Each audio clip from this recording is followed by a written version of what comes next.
So hi అండి. So Russia MBBS budgets ఎంత అవుతున్నాయి అడుగుతున్నారండి. So Russia MBBS budgets sir మీకు యాన్ యావరేజ్గా so national research university almost all 35 minimum 35 అవుతుంది.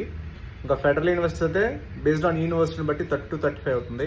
ఇక స్టేట్ యూనివర్సిటీ 25 to 30 అవుతుందండి. మినిమం రష్యా అంటే మీకు ఆల్మోస్ట్ ఆల్ మినిమం ఒక 20 ఎంబీబీఎస్ అబ్రాడ్ అంటే మీరు 25 lakhs మ్యాక్స్డ్ రేంజ్ బడ్జెట్ అనేది మినిమం ఉంటుంది అనమాట. 20 to 25. ఇంకా టాప్ అండ్ యూనివర్సిటీకి వెళ్ళేసరికి 30 to 35, ఇంకా అప్ టు 40 lakhs కూడా ఉంది బేస్డ్ ఆన్ యూనివర్సిటీని బట్టి ఉంటుంది. సో మీకు ఏదైనా డౌట్స్ ఉన్నా క్వరీస్ ఉన్నా పేమెంట్ మోడ్ వస్తుంది సార్ యూనివర్సిటీని బట్టి ఉంటుందండి. కొన్ని యూనివర్సిటీ వచ్చేసరికి ఇయర్లీ పేమెంట్ ఉంటాయి, కొన్ని యూనివర్సిటీ వచ్చేసరికి సెమ్ వైజ్ పేమెంట్స్ ఉంటాయి. బేస్డ్ ఆన్ పేమెంట్ అనేది యూనివర్సిటీ రూల్స్ రెగ్యులేషన్స్ బట్టి డాలర్స్ ఆర్ రూబుల్స్ అనేది దాన్ని బట్టి ప్రతి యూనివర్సిటీకి టర్మ్స్ అండ్ కండిషన్స్ వాళ్ళ యొక్క అగ్రిమెంట్స్ని బట్టి ఉంటుందన్నమాట. సో బడ్జెట్ యావరేజ్గా మంచి university 30 to 35 lakhs, average university 30 to 35, below average అయితే 20 to 25.